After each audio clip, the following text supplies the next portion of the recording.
Okay, let's get right at it. Does winning I would say his 7th Super Bowl, does that put Tom Brady as the greatest professional athlete of all time? This is the question. This is what's trending. Tony Dungy argues with fans on Twitter, calling Tom Brady the greatest winner of all time. Now, we have a lot of people in sports: Michael Jordan, Michael Phelps, Wayne Gretzky, etc., Serena Williams, Tiger Woods. But as soon as Brady won his 7th Super Bowl, more than any single team in the NFL has won, people have been just saying Brady is the greatest athlete of all time. I mean, bigger than Jordan. And this guy has 5 Super Bowl MVPs. This is an argument that will go on forever and ever and ever. And it's something to think about, to be honest. So the crew on ESPN, the Get Up crew, started debating about this, saying that it's the greatest Super Bowl run a quarterback has ever gone on. Tom Brady is the greatest winner in the history of sports. And you could hear them debate on that if you click on the link in the description. First Take even said he's greater than Gretzky, greater than Bill Russell, even greater than Michael Jordan, because Jordan only had 6 rings, people. Brady has 7. So there is the debate right there. And a lot of people will argue and say yes, and a lot of people will say no. But Tony Dungy tweeted this out. He said, "I love you, Dan. And to QB7, Super Bowl wins is unbelievable.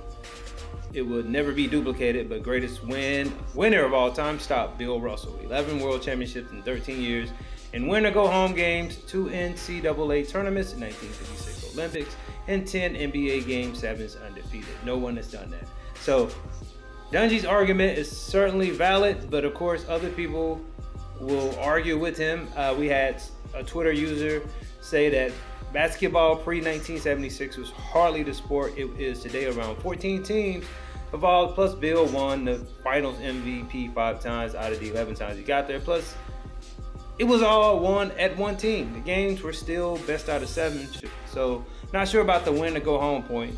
The right answer is Tom Brady. So, yeah. Dungy didn't like that, so Dungy said win to go home equals NCAA tournaments, Olympics, and 10 game 7s. The playoffs, never lost one of the games, won championships as a rookie, and then won 10 of the next 12 years. You can argue who was a better player, but you can't argue who won more. So, and then Hold the Line tweeted out, "I don't know, 7 out of 10 Super Bowls is way more impressive to me than Bill Russell winning rings in a league that had 8 teams." Dungy said, "You can't be serious. How good do you think those teams were when all the good players were playing on teams instead of 30? So, Bio tweeted out, "The level of competition Brady is playing against compared to people from the 50s is literally a joke." And Dungy said, "You can't be serious. You think there were no talent in the 1960s. Internal conflict tweeted out, "All the racism Bill had to endure from Americans across the country, and especially his own fan base." Don't even bring that up, Dungy said. So Casanova tweeted out, "Jesse Owens is in an individual sport,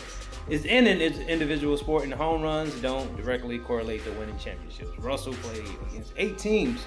Brady played in the league against 30 in a salary cap." So Dungy also said, "So what will you say in 30 years when some guy wins 4 and you're discussing it with your grandkids and they say football in the 10s and 20s really wasn't that good?" So yeah.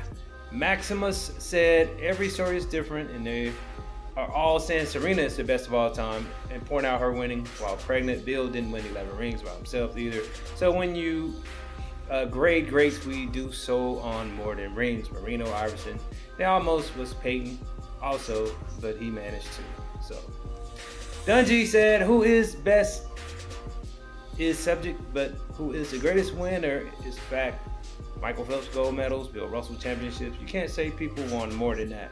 The statement was greatest winner in team sports. Numbers don't support that." Matt tweeted out, "No disrespect, coach, but there were only 8 to 9 teams in the NBA at that time. What Brady has done in football, where all games in playoffs or win or go home, is way bigger accomplishments, IMO, than what Bill did in the 50s and 60s.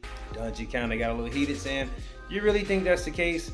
Jesse Owens being the best of his era doesn't compare to Usain Bolt winning now. Babe Ruth's home runs not as impressive as Barry Bonds, really. So, yeah. Yep. So, Coach, I never said sports in the 60s wasn't good. I said the dynamics of the league were different, not to mention two different sports. Celtics had the same team for years. We know that doesn't happen in modern day football. And Dungy still was going, saying, what does that have to do with winning? You either win or you lose. And if you win the most, we have to say you're the biggest winner. Is Dustin Johnson a bigger winner than Jack Nicholson because there are more golfers on the tour now? You'll laugh at me if I made that argument. So, yeah.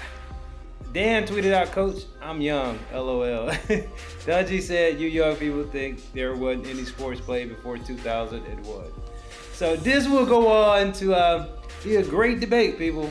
But I want you guys to speak your piece and literally dig deep and think. Do you think Brady is the greatest winning athlete of all time? Check out my comments section and leave your comments, and also go to my community tab and place your vote. Like this video, leave your comments, and subscribe.